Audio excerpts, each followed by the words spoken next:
Gracias. Bien, vamos a ver lo que dice la palabra. Gálatas capítulo 4, el borrador está en la oficina. Gálatas capítulo 4, versículos del 1 al 7. ¿Lo tienen? Bien, vamos a leer la palabra en nombre del Padre, del Hijo y del Espíritu Santo del Señor. Dice la Escritura: pero también digo, entre tanto que el heredero es niño, en nada difiere del esclavo, aunque es señor de todo. Versículo 2: sino que todo está bajo tutores y curadores hasta el tiempo señalado por el Padre. 3: así también nosotros, cuando éramos niños, estábamos, como dice, bajo los rudimentos del mundo. Señale la palabra rudimentos del mundo, ya les voy a explicar qué es eso.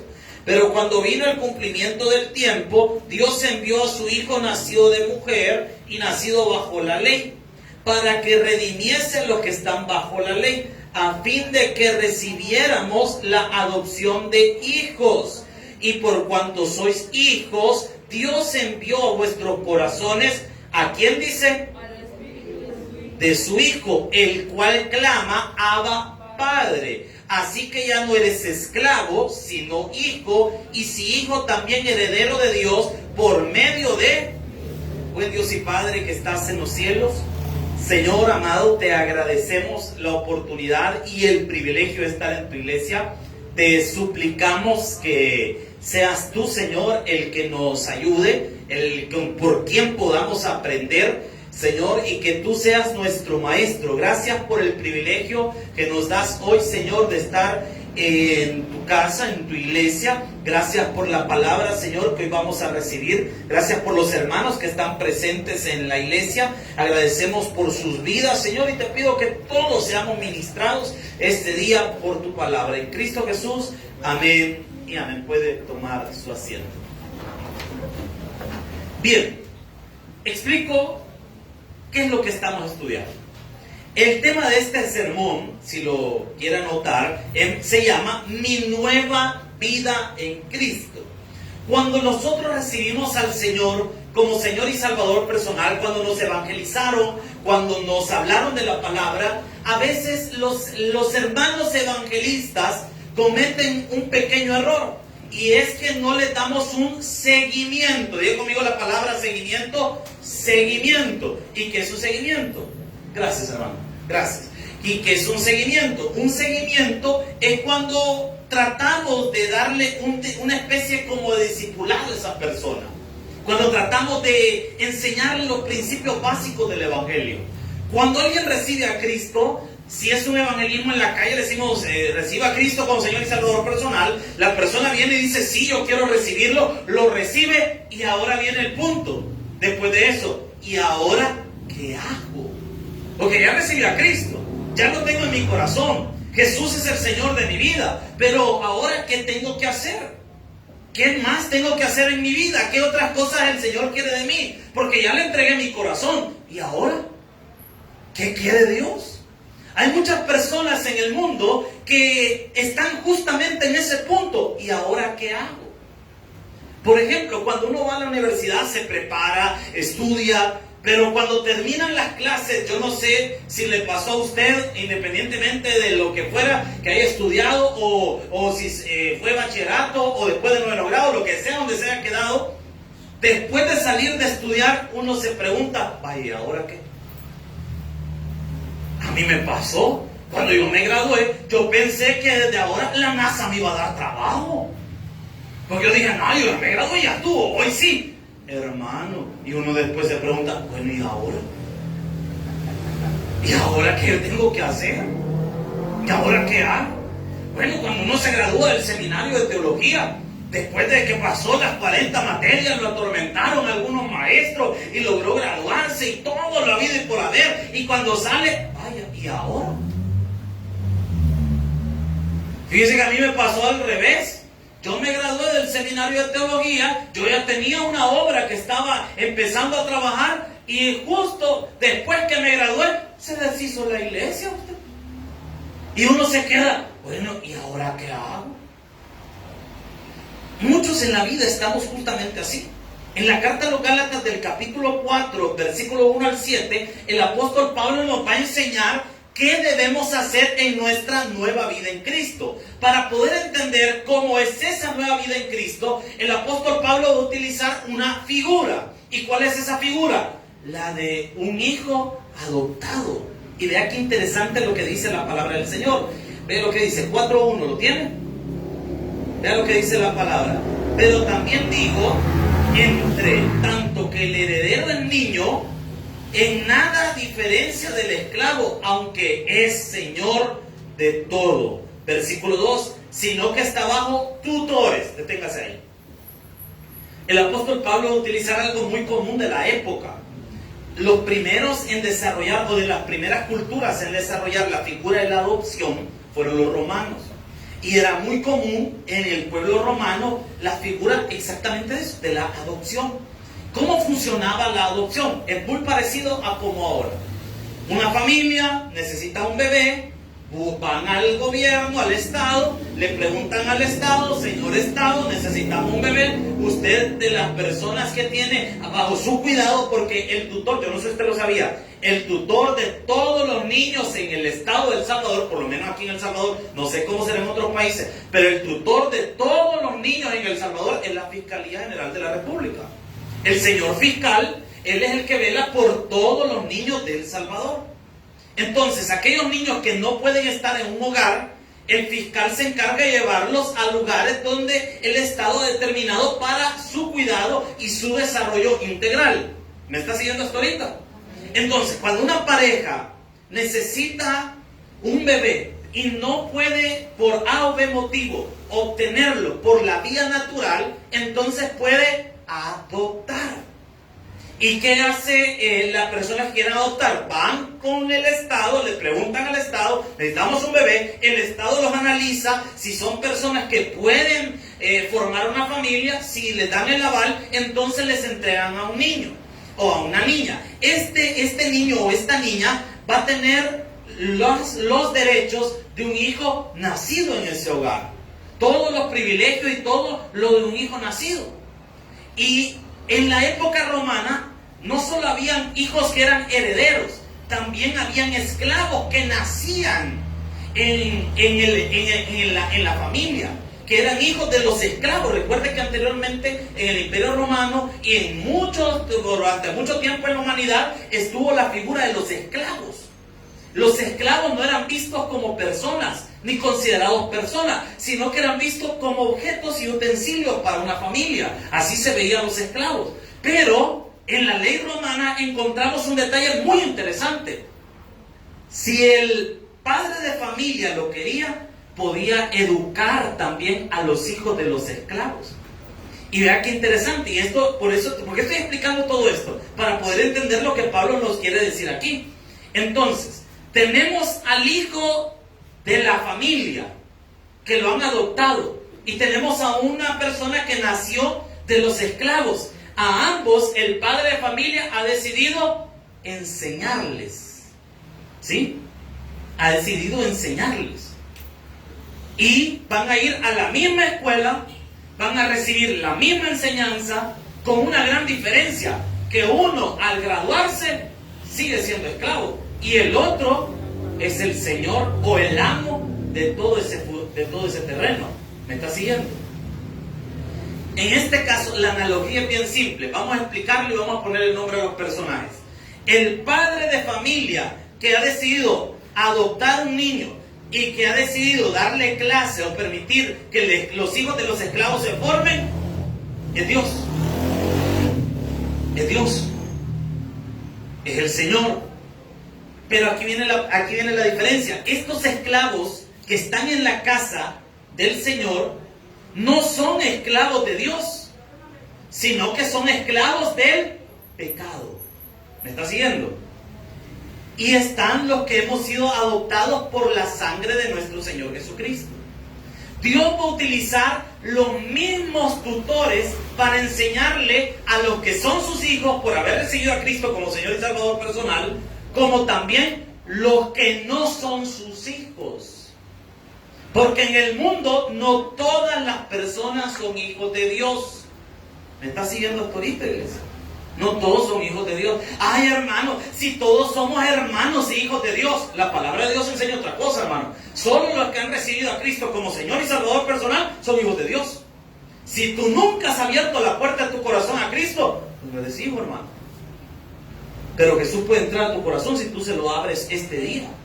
Y qué bonito fuera que tú puedas abrir este día la puerta de tu corazón, porque cuando estemos en los cielos, tú puedes decir allá en los cielos: el miércoles 16 de marzo del año 2022 fue el día en que yo me volví hijo de Dios. Que mire qué bonito, qué hermoso fuera eso.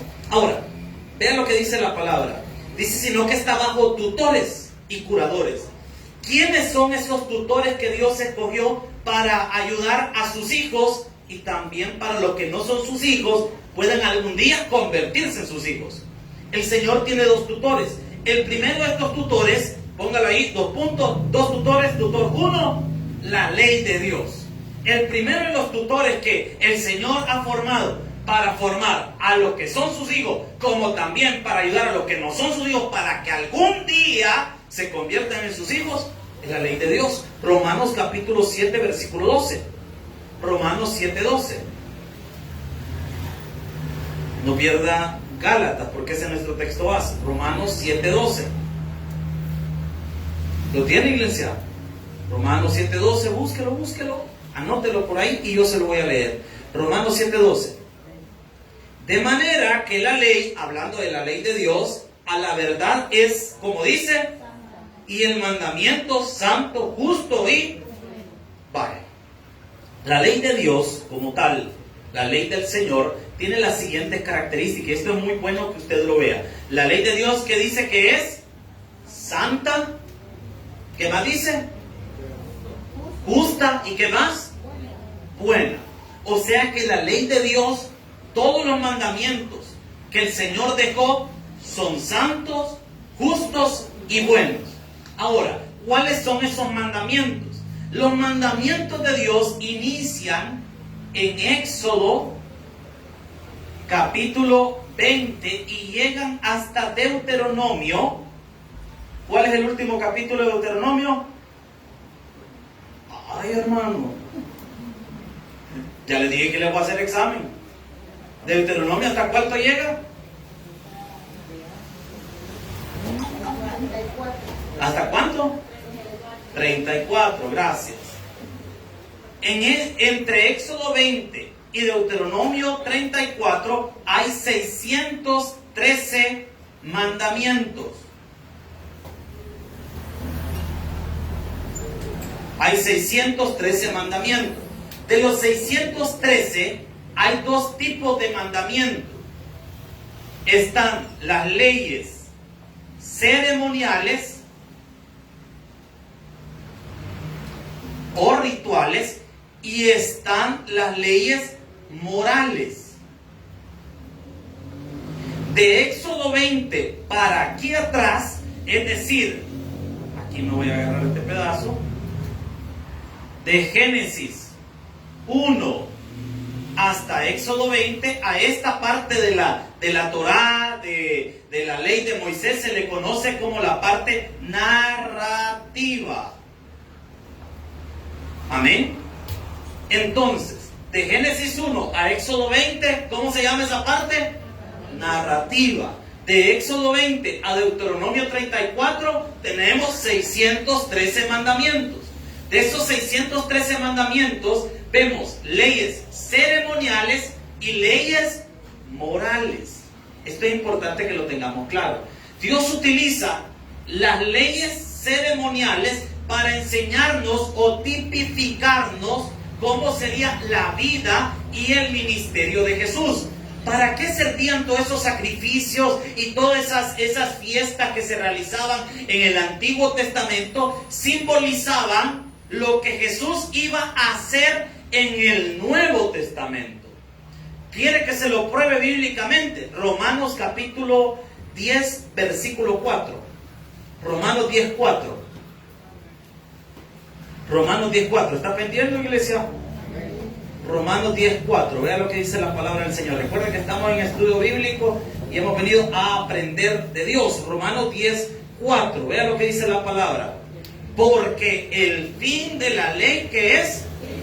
Para justicia a todo aquel que cree. O sea que el propósito de la ley, cuando hablamos de fin, no estamos hablando del final, sino del propósito. El propósito de la ley, si lo queremos ver en otras palabras más claras, el propósito de la ley es Cristo. Representarnos toda la vida de Jesús, llevarnos a Él. Entonces, la ley ceremonial nos muestra la santidad de Jesús, su vida y su ministerio. Y las leyes morales nos perfilan al hombre perfecto. ¿Y quién es el hombre perfecto? Jesucristo.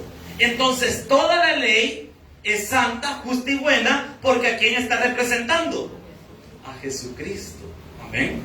Toda la ley de Dios nos lleva a Cristo. Por eso la ley de Dios es un tutor que todos tenemos, tanto, mire, las leyes de Dios son para los que son hijos de Dios y también para los que no son hijos de Dios. Porque el mandamiento no matarás no es solamente para la gente que va a la iglesia. El mandamiento no matarás es para todos, hermano. La ley de la siembra y la cosecha, hermano, no solo es para los que nos congregamos en una iglesia, es para todo el que lo practica. Me va a decir usted, por ejemplo, si una persona que es bien mala, malía, malacate, mascachicle y todo lo demás que le puede ocurrir como calificativo, este día siembra un palito de limones, ¿qué cree que le va a crecer? El palito de limones. ¿Por qué? Porque la ley de la siembra y la cosecha es universal. Si una persona obra bien, aunque no ha recibido a Cristo como Señor y Salvador personal, pero si esta persona obra bien, le va a ir bien. Aunque su alma se va a perder, porque lo que la salva no son sus obras, sino su fe en Cristo. Una persona puede pasar toda su vida haciendo buenas obras e irse al infierno. Y una persona puede pasar toda la vida haciendo cosas malas, pero si se arrepiente, se va al cielo. Se lo muestro en la Biblia. Jesús estaba crucificado junto a dos ladrones, dice la palabra del Señor. Amén o no amén. Llamémosle a uno de los ladrones el ladrón bobo y el ladrón inteligente. El ladrón bobo se puso a burlarse de Jesús. Si sos el Hijo de Dios, bajate de la cruz y bajarnos también. Si sos el Hijo de Dios, imagínense, estaba en la muerte, estaba muriendo y todavía molestando a Jesús.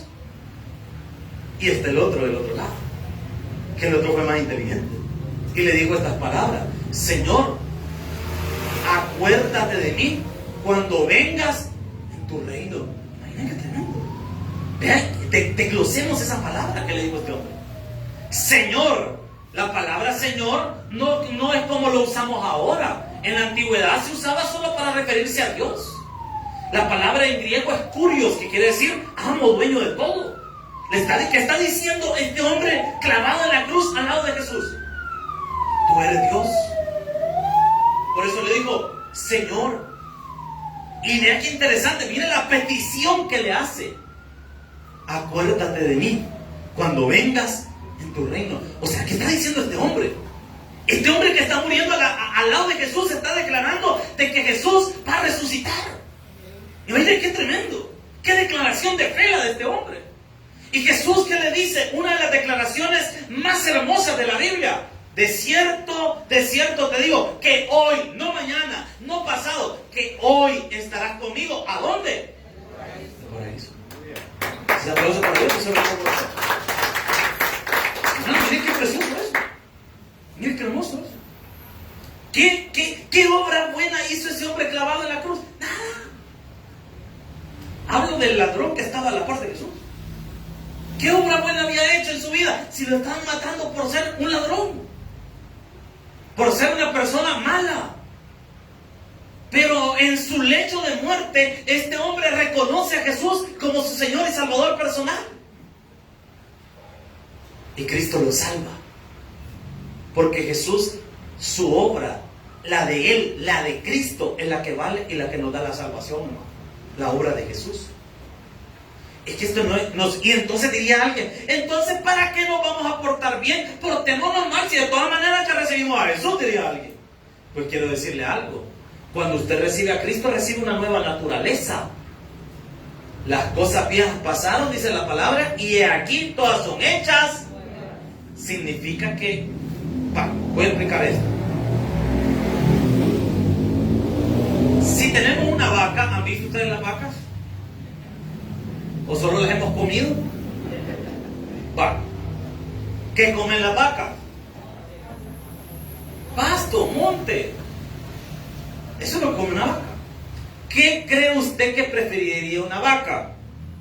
¿Un gran poco de monte? ¿Qué monte le gusta más a la vaca? ¿El verde o el que está medio tostado?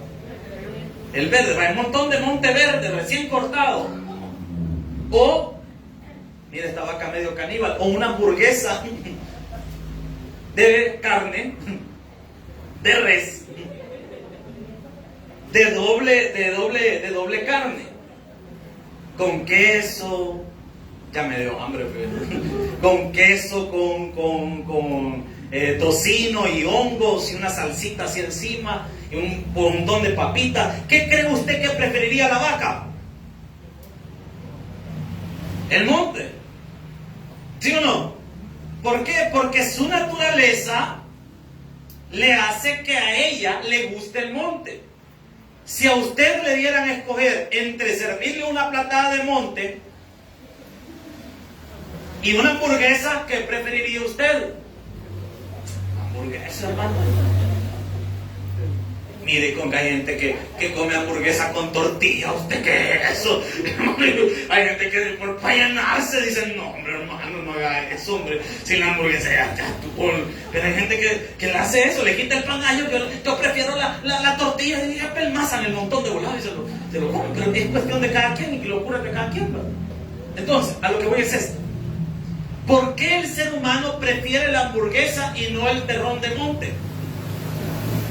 Porque su naturaleza es diferente. ¿Por qué muchos de nosotros nos cuesta cambiar? Porque nuestra naturaleza todavía no es diferente. Y el problema del ser humano, el problema del creyente, no está solamente en la cantidad de cultos que escucha. La raíz del problema del creyente está en el día que recibió a Cristo. Si lo recibió o no lo recibió de verdad. Ahí está el problema. La raíz es esa. La esencia es esa.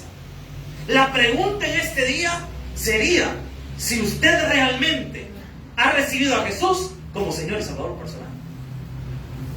Porque este tutor llamado la ley nos lleva a darnos cuenta que por nuestras obras no podemos ser salvos, porque todos somos pecadores. Y ahí entra el segundo tutor. ¿Y quién es ese segundo tutor? Es el Espíritu Santo de Dios.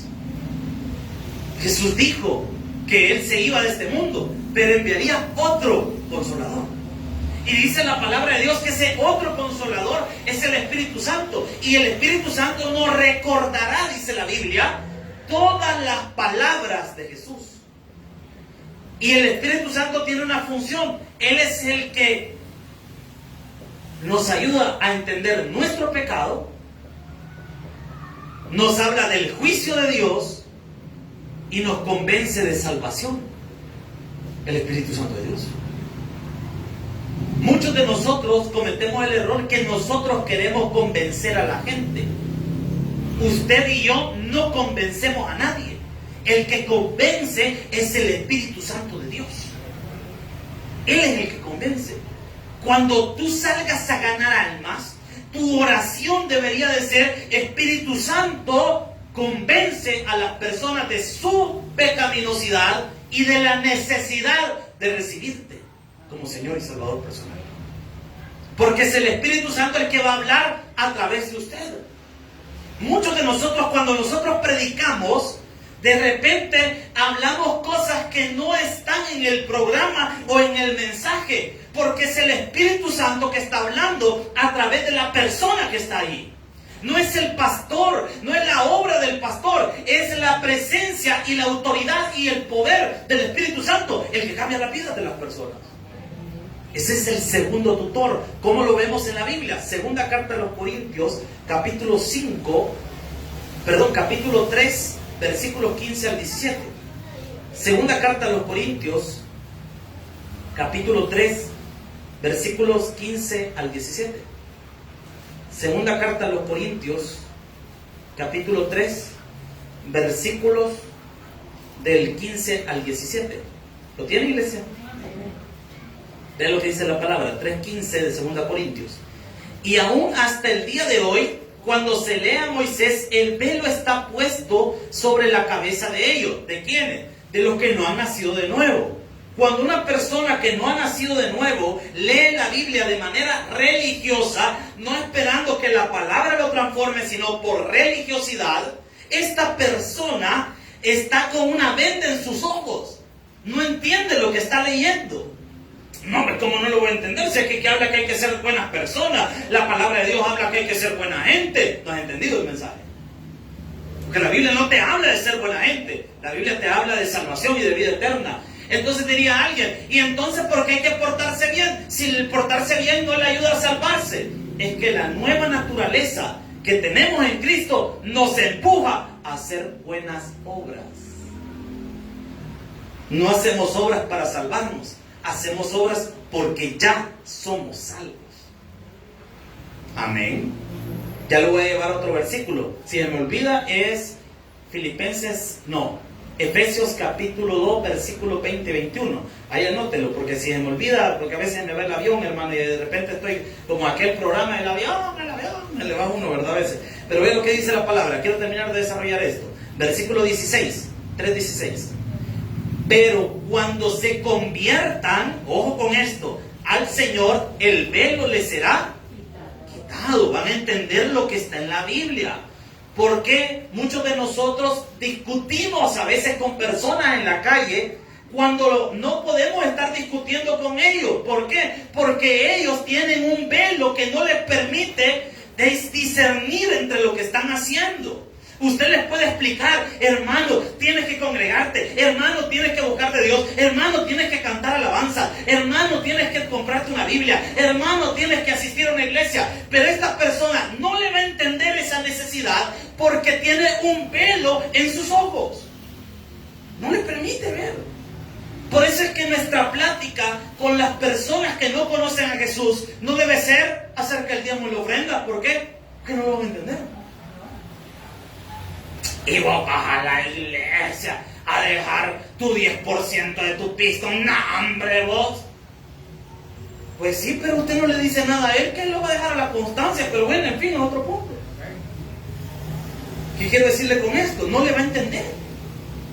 Porque para él irle a dejar más del 10% a la constancia no está malo. Pregunto, hermano, en su antigua vida en Cristo, ¿cuántas paredes le construyó usted la constancia?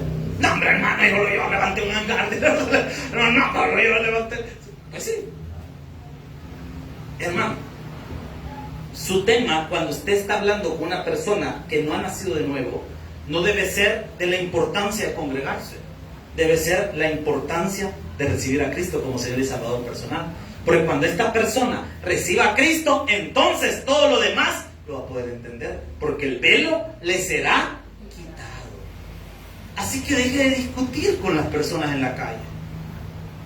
Ah, es que esta es de la iglesia tradicional. Yo le voy a tirar en contra de esta y esta práctica de la iglesia tradicional. Yo le voy a tirar en contra. No le va a entender.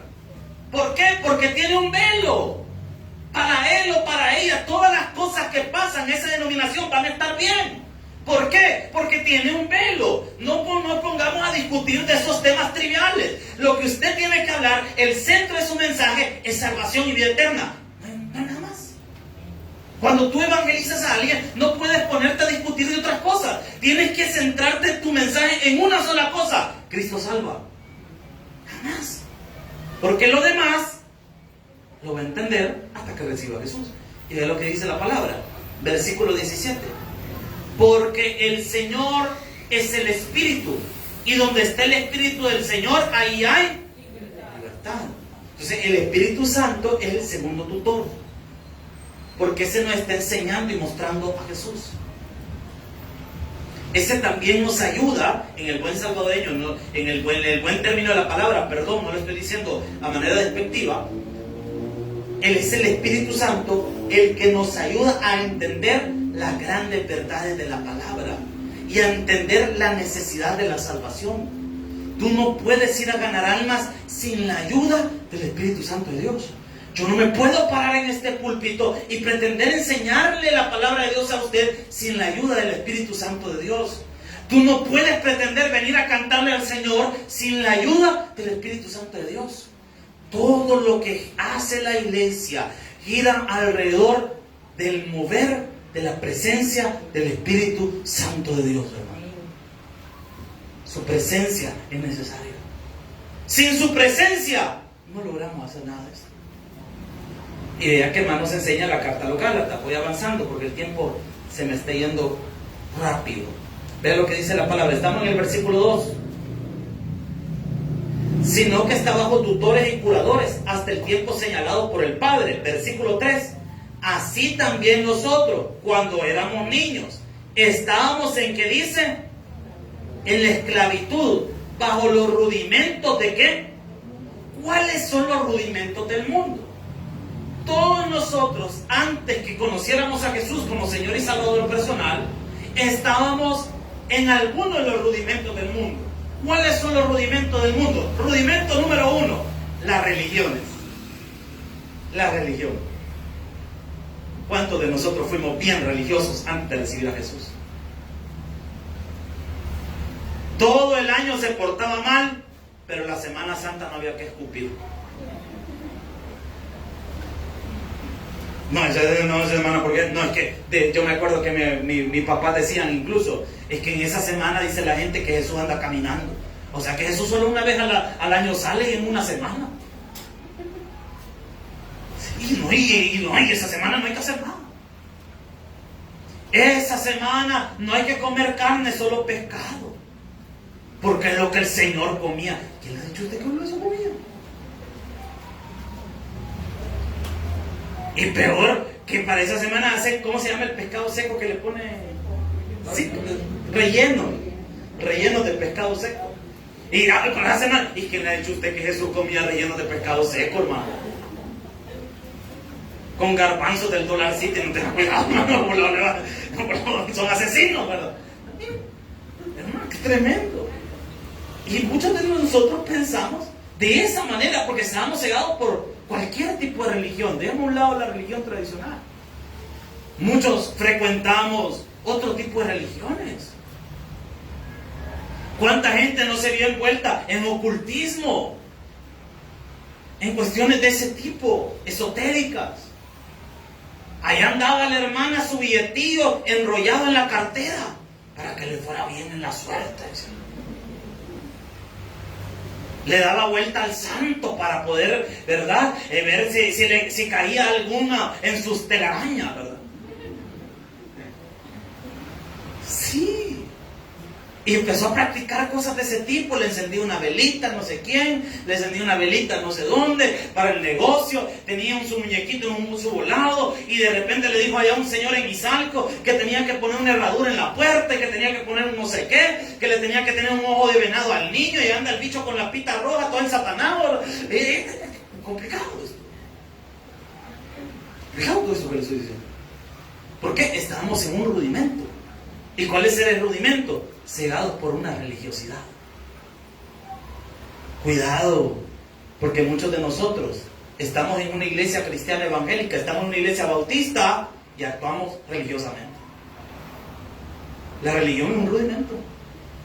Es un rudimento. Tengan mucho cuidado con la religiosidad.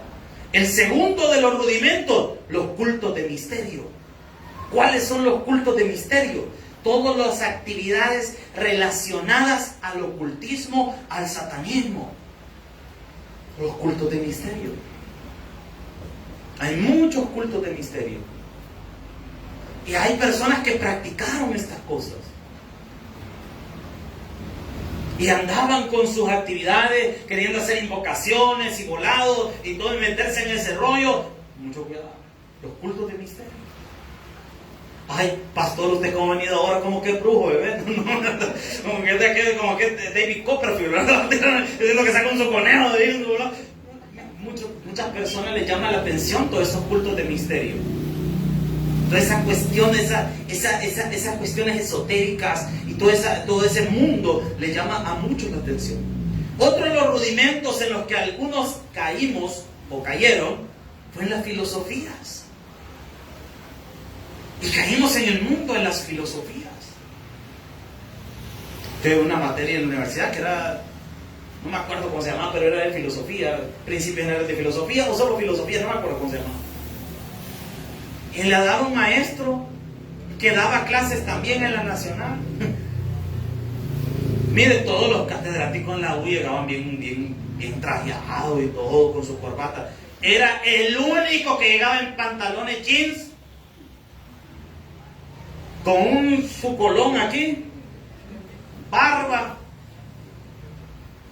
Y él era el maestro. Mire, de verdad, el primer día que lo vimos dando clases no pensábamos que era el maestro.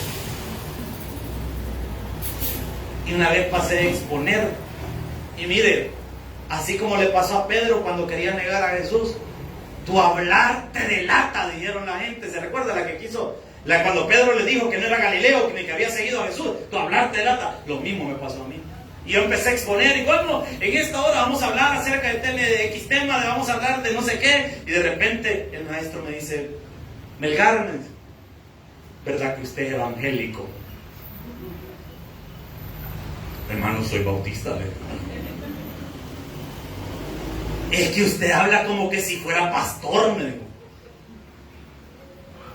Y yo uno no puede negar su fe, ¿verdad? Sí, le digo, porque a mí en la universidad no me gustaba andar diciendo que era hermano, no por malos motivos, no creía que era sinvergüenza. Negaba la fe para andar haciendo sinvergüenzada. No. Solo que me gustaba que mis acciones hablaran antes que mis palabras. Entonces, me preguntó, yo le dije, sí, en efecto, soy pastor. Yo me había graduado para ese momento del seminario y todo, sí, soy pastor. ¿Para qué le dije eso? Empezó a agarrarme en cada clase. Melgar, cuéntenos, ¿cómo le saca el dinero usted a la gente? Me decía. Y lo hacía por molestar y frente a toda la gente. Para gente, incluso de los compañeros, me decía que le fuera a poner queja de sus actitudes a los encargados de la universidad, pero yo nunca lo hice. Aguanté todas las cosas que me dijo todo. Porque a veces muchos de nosotros no optamos por una religión, sino que creemos algunas personas que estamos en lo correcto en el camino del pensamiento humano y del humanismo y otros tipos de filosofías. Todo esto que es rudimentos del mundo. Ahí estábamos nosotros encerrados en ese tipo de pensamiento. Versículo número 4, voy avanzando porque el tiempo se me está yendo. Dice la palabra: pero cuando vino el cumplimiento del tiempo, Dios envió a su Hijo, nacido de mujer y nacido bajo la ley, para que redimiese a los que estaban bajo la ley, a fin de que recibiésemos la adopción, subraya esa palabra, de hijos. Vean qué interesante. El apóstol Pablo nos detiene a explicar que cuando fue el tiempo cumplido, es decir, el momento en el que Dios había establecido la encarnación de Cristo, Jesús nació y tuvo un desarrollo ministerial. Y vean lo que dice la palabra, Juan capítulo 1, versículo 14. Juan capítulo 1, versículo 14. Juan capítulo 1, versículo número 14. Vean lo que dice la palabra de Dios. ¿Lo tiene, iglesia? Y aquel verbo, dice la palabra, fue hecho y habitó entre nosotros, y vimos su gloria como la del unigénito del Padre, lleno de gracia y verdad. Y aquel verbo, es decir, Cristo, fue hecho, ¿qué dice? Carne. Jesús no anduvo en espíritu, Él realmente se encarnó. Y en la carne Jesús experimentó todas las cosas que nosotros experimentamos, pero a su nivel. Experimentó la tentación a su nivel. Porque la tentación es diferente. Porque alguien dice, bueno, y Jesús también fue tentado entonces en el gusto hacia las mujeres. Porque, pues sí, eso es una tentación para algunas personas. Jesús fue tentado en lo que a él podía ser una tentación. ¿Cómo así? Por ejemplo, explico de esta forma.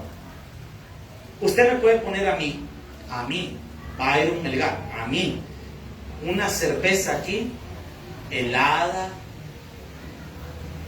como decía un amigo, como que es pierna de albañil, ¿me entiendes, verdad? Bien helada, los que han sido de ese mundo me entienden lo que estoy diciendo. A mí no me afecta. ¿Por qué? Porque para mí eso no sería una tentación, pero quizás para otros sí. Alguien que estuvo en una fuerte cadena de alcoholismo en su vida, al medio, es más, muchos ahorita están... ¿Por qué? Porque probablemente para él o para ella sí le fue tentación algo así. Para mí no. Entonces, si Satanás quisiera tentarme a mí, no usaría una cerveza. ¿Por qué? Porque para mí eso no me mueve. No sería un objeto de tentación para mí. ¿Me explico? Para Jesús, probablemente una mujer no fuera un objeto de tentación para él. Lo vemos perfectamente en Mateo capítulo 4, si no me equivoco, del versículo 1 en adelante. ¿En qué lo tentó Jesús? ¿En qué tentaron a Jesús? Perdón. Tenía hambre. Si eres el Hijo de Dios, arrójate de aquí. Y no eso había venido a demostrar al Señor que era el Hijo de Dios. Si me adoras, te voy a dar todos los reinos de la tierra. ¿A qué venía Jesús? A redimir a los reinos de la tierra, a todos los seres humanos, a todas las naciones. ¿Me entiende? Lo tentó al nivel de él. Él experimentó el dolor de la pérdida de un ser querido. ¿Dónde lo experimentó? Cuando Lázaro murió. ¿No dice la Biblia que Lázaro era amigo muy cercano de Jesús? Y cuando murió Lázaro y Jesús fue a la tumba de Lázaro y vio la tumba, ¿qué dice la Biblia que Jesús hizo? Lloró. ¿Qué sintió Jesús en ese momento? El dolor, la tristeza. O sea que el Señor sí entiende nuestras emociones. Cuando yo o usted o cualquier persona va a la oración y va con tristeza y usted le dice al Señor: Señor, yo ya no aguanto esta situación. ¿Sabe qué pasa? Jesús lo entiende a usted y me entiende a mí. ¿Por qué? Porque Él lo experimentó en su carne. Y vea qué interesante lo que dice la Escritura. Él vino a cumplir todos los mandamientos del Padre y los cumplió a la perfección en su muerte y en su resurrección. Y vea lo que dice la palabra. Volvamos a Gálatas capítulo 4, versículo número 6 y 7.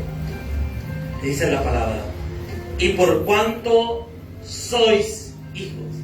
¿Verdad que no dice y seremos? ¿Sí o no dice la palabra y sois? O sea, ya somos. Amén. Envió a vuestros corazones ¿a quién? Al Espíritu de su Hijo, el cual clama. ¿Cómo dice que clama el Espíritu Santo? La palabra Abba, probablemente usted lo ha explicado, lo ha escuchado muchas veces. La palabra Abba es como decir papito. Era la expresión de un niño llamando a su padre. Y dice el versículo 7: así que ya no eres esclavo, sino hijo. Y si hijo, también heredero de Dios por medio de Cristo. Hermano, usted y yo somos herederos de una gran promesa. Y esa promesa se cumplirá allá en los cielos con nuestro Señor Jesucristo. Regalémosle un aplauso al Señor. Buen Dios y Padre que estás en los cielos, gracias te damos, Señor, por esta oportunidad.